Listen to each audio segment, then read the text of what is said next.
Hello everyone, this is Jyoti. Welcome back to my channel. और आज हम क्लास 5th की हिंदी भाषा भारती हिंदी के क्वेश्चन आंसर करेंगे।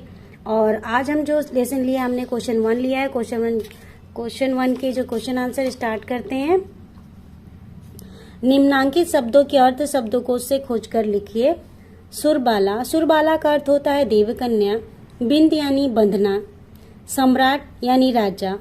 इठलाना यानी इतराना। पथ, पथ का अर्थ होता है रास्ता या मार्ग।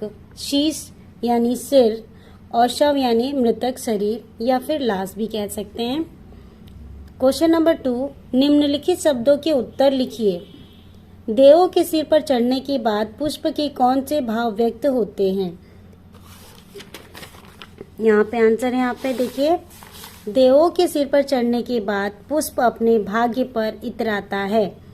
क्वेश्चन नंबर 2, पुष्प वनमाली से क्या कह रहा है?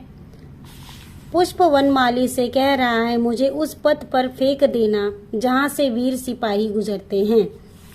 ओके, क्वेश्चन नंबर 2 हो गया। क्वेश्चन नंबर 3 पे चलते हैं। ग, पुष्प अपनी राष्ट्रीय भावना किस प्रकार व्यक्त करना चाहता है? पुष्प ना तो सुरबाला के गहनों में गूंथा जाना चाहता है, ना ही सम्राटों के शव पर चढ़ना और ना ही देवों के सिर पर चढ़ना चाहता है।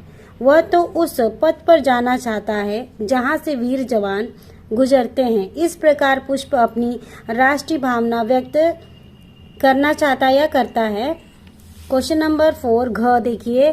पुष्प ने कहां कहां नहीं चढ़ने की इच्छा व्यक्त की है? पुष्प सम्राटों के शव और देवों के सिर पर नहीं चढ़ने की इच्छा व्यक्त की है। यहाँ पे हमने क्वेश्चन नंबर 1 और क्वेश्चन नंबर 2 कंप्लीट कर लिए हैं। क्वेश्चन नंबर 3 पे चलते हैं। क्वेश्चन नंबर 3, निम्नलिखित पंक्तियों को पढ़कर नीचे लिखे प्रश्नों के उत्तर दीजिए। मुझे तोड़ लेना वनमाली उस पथ पर तुम देना फेंक, मातृभूमि पर शीश चढ़ाने जिस पथ पर जाएं वीर अनेक। तो यहाँ पे इसके क्वेश्चंस देख लेते हैं। प्रश्न क्या है? पहला प्रश्न है, कविता के कवि का नाम लिखिए। इस कविता के जो कवि हैं माखनलाल चतुर्वेदी हैं। क्वेश्चन नंबर 2 देखिए, यह कविता किस पाठ्य पुस्तक से ली गई है उसका नाम लिखिए। यह भाषा भारती कक्षा 5 से ली गई है यह कविता। ग, इस कविता के पाठ का नाम यानी टाइटल शीर्षक क्या है? तो यहाँ पे लिखा है पुष्प की अभिलाषा। इस पाठ का नाम है पुष्प की अभिलाषा।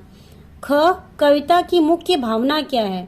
कविता की मुख्य भावना है देश प्रेम, त्याग और बलिदान की भावना। ओके, यहाँ तक क्लियर हो गया। क्वेश्चन नंबर 4 में आइए देखते हैं। आप पुष्पों को कहाँ कहाँ ले जाना चाहते हैं? पुष्प और स्थान को रेखा से मिलाइए।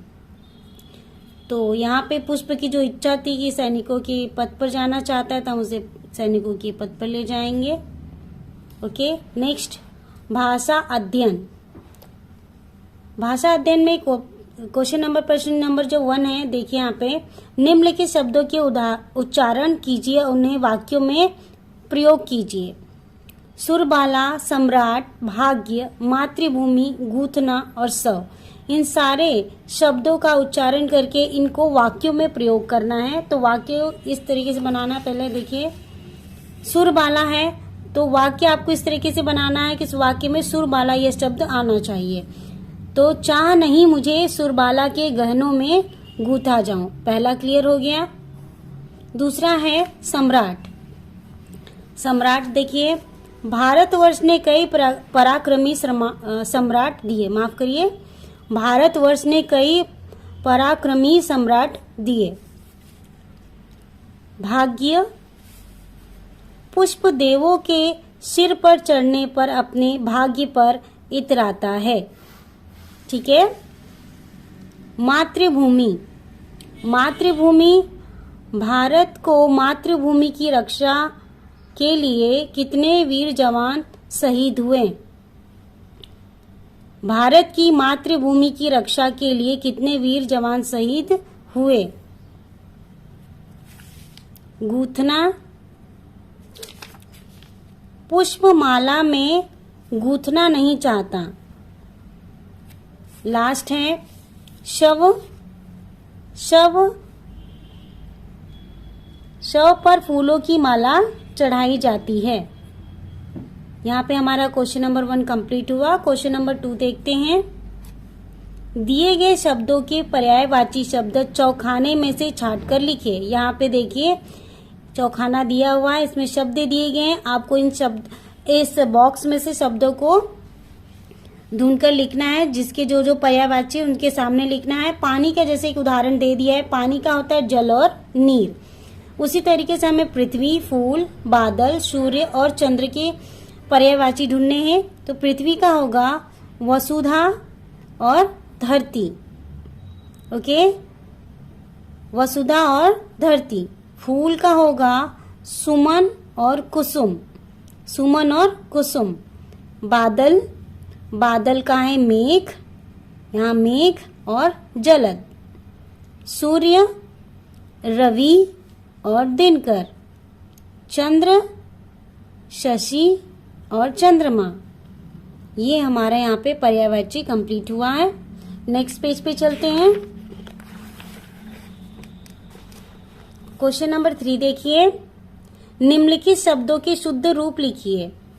अब यहाँ पे सम्राट, सम्राट ये जो शब्द है ये गलत है। इसका शुद्ध रूप होगा सम्राट। इस तरीके से लिखा जाएगा।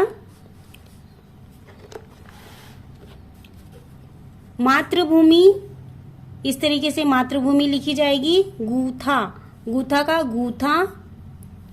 वनमानी, वनमानी लिखा हुआ है, होता है वनमाली।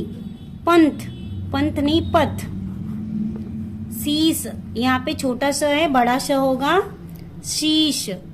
और सिर भी यहाँ पे देखिए अशुद्ध है, शुद्ध होगा सिर। ठीक है।